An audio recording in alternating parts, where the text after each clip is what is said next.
The Firmament, Finding the Truth. Please pause and read.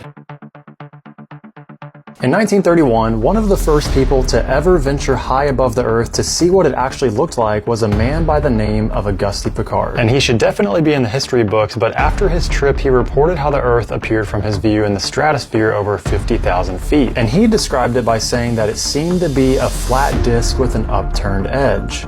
Many decades later, after Auguste Piccard, NASA was formed, and they seem to report a different story, but what's interesting is that the stories they tell us don't always line up with each other. For example, how about the question of whether we can see stars in space? Sky is deep black. As you can see the stars. Oh yeah. You know, and pretty much all the time you can see the stars. The sky, of course, was black. The heavens are 10 times as bright, stars 10 times as numerous. And we cannot see stars. The thing about Carl Sagan, billions of billions of stars, there really are billions and billions of stars, and you can see them. It's an unfathomable blackness, like with a texture you feel like you could stick your hand into. Now what gets really weird is when you look at declassified documents, they keep mentioning a flat, non-rotating Earth. And this happens consistently over and over again. It's in flight plans, manuals, and working models. If it didn't exist, why would your science be based on it and have it listed in the documents? And in the 1950s, a fascinating surprise shows up.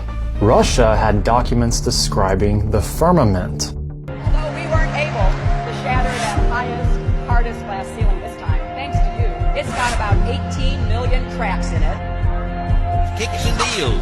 It's a long fly ball going back, and the ball shatters the sky, bringing the ocean itself down into the stadium. Oh, Simpson just broke this dream's reality wide open. I know we have still not shattered that highest and hardest glass ceiling, but someday someone will, and hopefully sooner than we might think right now.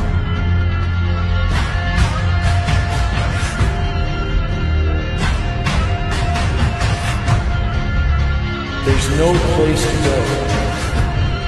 Although we weren't able to shatter that highest, hardest glass ceiling this time, thanks to you, it's got about 18 million cracks in it. And it may be hard to see tonight, but we are all standing under a glass ceiling right now. People figured out that we were an enclosed system. The more advanced we got, it would be the biggest thought on our minds. That's all we care about. You could make a wildlife reserve 1,000 miles square.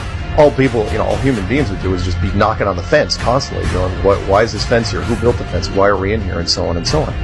Why do you think that Truman has never come close to discovering the true nature of his world until now? We accept the reality of the world with which we're presented. One could say the modern view of the universe and cosmology is heavily influenced by the Apollo moon missions because it's the first time they showed us a view of the Earth as a whole. Everyone is expected to trust the information given to us because we would expect honesty, especially from space agencies. Because let's face it, if outer space is a real place and we can go there, there should be no reason to lie about going to space or being on the space station. But that's where things start to get really interesting, because we are catching them make big mistakes with CGI glitches, tied to wire harnesses, and items falling down while in space. And oftentimes you will find lots of clips with constant mistakes happening during what is supposed to be live footage. Take a look at these clips.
expect everything up here in microgravity to float, because most everything does float. No, no, no, no.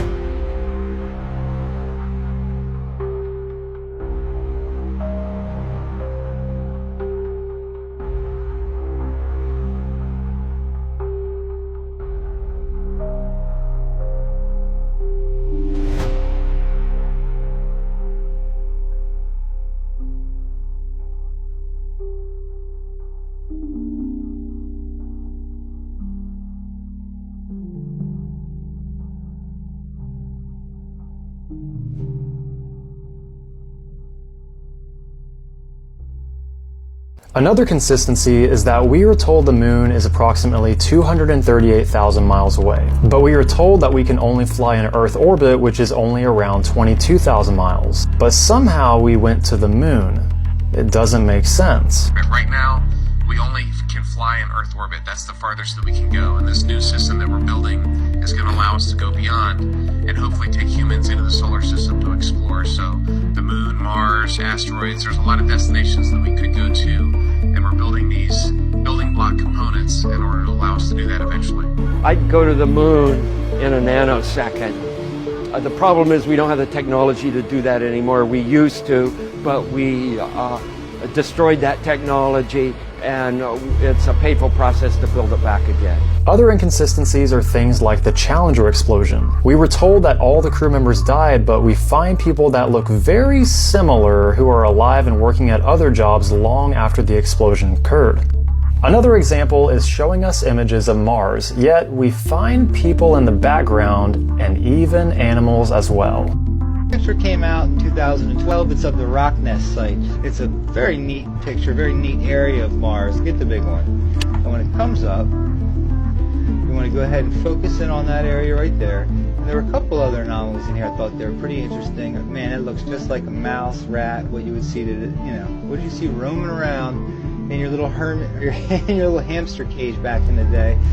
So obviously that would be his paw. He would have his nose down, his eyeball sniffing to the ground, as they usually do. They usually walk, keep it sniffed down to the ground. We are also given several images of how Earth looks according to NASA. And we see inconsistencies with the photos, whether it's the continent sizes or the wide variance in colors of the ocean and Earth itself. Oddly enough, the man who made the famous blue marble image said that it's photoshopped because it has to be. I don't want to fool you here. Last month, for the first time since 1972, NASA released a blue marble, a single snapshot of the Earth taken from outer space. NASA's Rob Simon made this, and it had wide appeal too. For example, it ended up as the default background on the iPhone. I didn't even know until I bought an iPhone and turned it on and kind of did a little happy dance. Simon's job is... It's primarily taking data and making pictures out of it. That's what this is, a composite of data sets from several different instruments translated into a picture. A single snapshot of the Earth taken from outer space. To us, the really cool thing was the data set. Up until that point, there was no realistic color map of the globe anywhere. There's artistry to creating the world. What I imagine it to be. Unfortunately, I'm not an astronaut. I've never been to space. But I've looked at these images over and over again, trying to sort of get the essence of it. It is photoshopped, but it has to be. So with all these inconsistencies going on with space agencies, maintaining a level of trust and credibility begins to be difficult. And again, the question to ask ourselves is, if space is a real place, why would there be any reason to lie about going to space? But how about NASA footage showing a globe Earth? We will take a look at how fisheye lens footage compares to non-fisheye lens footage in part 5 of The Firmament, Finding the Truth.